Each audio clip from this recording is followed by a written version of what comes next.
DSC preparation కి మిగిలిన తక్కువ సమయాన్ని డిఎస్సి 2024 యాప్ లేదా DSC2024.com తో జాబ్ ని సాధించండి. పెన్షన్ కోసం ఎదురు చూస్తున్నారా? పెన్షన్ కు అన్ని విధాలుగా అర్హులైన మీకు రావడం లేదా? అయితే మీకోసమే ఈ వార్త. మీ ఎదురు చూపులు ఫలించే రోజు రాబోతోంది. ఆంధ్రప్రదేశ్లో కొత్త పెన్షన్ల పంపిణీకి ముహూర్తం ఫిక్స్ అయింది. త్వరలోనే మీకు పింఛన్ అందించనున్నట్లు ఏపీ ప్రభుత్వం ప్రకటన చేసింది. మరి ఎవరెవరికి పెన్షన్ ఇవ్వబోతున్నారు, ఎప్పుడు అందించనున్నారు, ఆ డీటెయిల్స్ ఇప్పుడు చూద్దాం.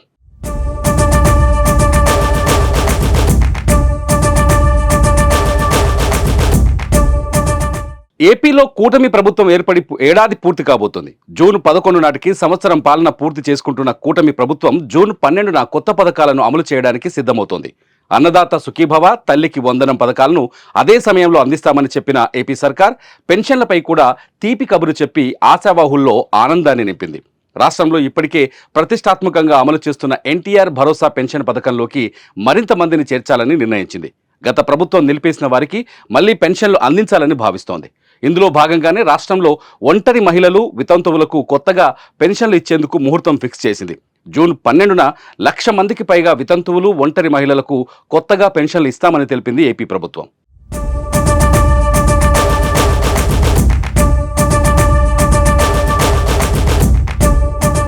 టీడీపీ, జనసేన, బీజేపీ కూటమి ప్రభుత్వం అధికారంలోకి వచ్చిన తర్వాత పెన్షన్ను భారీగా పెంచింది.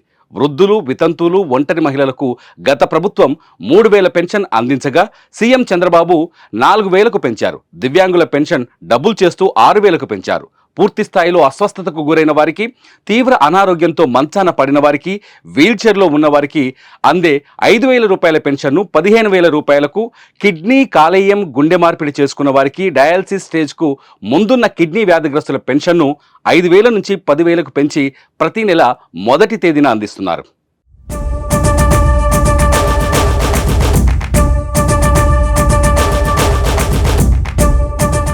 టీడీపీ సర్కార్ అధికారంలోకి వచ్చిన సమయంలో రాష్ట్రంలో సుమారు 65 లక్షల మంది పెన్షన్దారులు ఉండగా వారిలో చాలా అనర్హులు ఉన్నారని గుర్తించి వారికి పెన్షన్ కట్ చేశారు. ప్రస్తుతం నిజమైన అర్హులకు మాత్రమే అందిస్తున్నారు. అర్హుల నుంచి ఇప్పటికే దరఖాస్తులు స్వీకరించారు. వెరిఫికేషన్ దాదాపు పూర్తయింది. అనర్హులను తొలగించి అర్హులైన వారికి పంపిణీ ప్రారంభించాలని ప్రభుత్వం నిర్ణయించింది.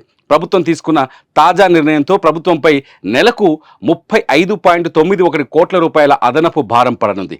ఏదేమైనా కొత్త పెన్షన్లకు గ్రీన్ సిగ్నల్ లభించడంతో లక్షలాది మందికి లబ్ధి చేకూరనుంది. మరోవైపు కొత్త రేషన్ కార్డుల జారీ ప్రక్రియ కూడా కొనసాగుతోంది. రాష్ట్రంలో రేషన్ కార్డులు లేని వాళ్లు కొత్త రేషన్ కార్డుల కోసం దరఖాస్తు చేసుకుంటున్నారు. సచివాలయాల్లో రేషన్ కార్డుల కోసం దరఖాస్తుల స్వీకరణ జోరుగా సాగుతోంది. కొత్తగా పెళ్లైన జంటలు లేదా ఇప్పటికే ఒక కుటుంబంలో ఉంటూ వేరు కాపురానికి వెళ్లిన వారు రేషన్ కార్డుల కోసం క్యూ కడుతున్నారు. వివాహం కాకుండా 50 ఏళ్లు దాటి ఒంటరిగా జీవిస్తున్న వారికి కూడా ఈసారి రేషన్ కార్డులు అందివ్వాలని ఏపీ ప్రభుత్వం నిర్ణయించడం, అలాగే ఆశ్రమాల్లో ఉంటున్న వారికి తొలిసారి లింగ మార్పిడి చేయించుకున్న వాళ్లకు సైతం ఏపీ ప్రభుత్వం కొత్త రేషన్ కార్డులు మంజూరు చేస్తుండటంతో దరఖాస్తులు భారీగా వస్తున్నాయి. మొత్తానికి ప్రస్తుతం ఏపీ సచివాలయాల్లో సందడి వాతావరణం నెలకొంది. జూన్ 12వ తారీఖున గత ప్రభుత్వంలో ఎవరైతే భర్తలు చనిపోయి విడోస్గా ఉన్నటువంటి భార్యలకి పింఛన్లు ఇవ్వకుండా ఆప్ చేశారు, అవన్నీ 1,00,000 చిల్లరున్నాయి. ఇవన్నీ రేపు పార్టీ అధికారంలోకి వచ్చినటువంటి సందర్భంలో జూన్ 12వ తారీఖున కొత్తగా 1,00,000 పైబడి విడో పెన్షన్లు కూడా ఇవ్వాలని చెప్పి నిర్ణయం చేశాం.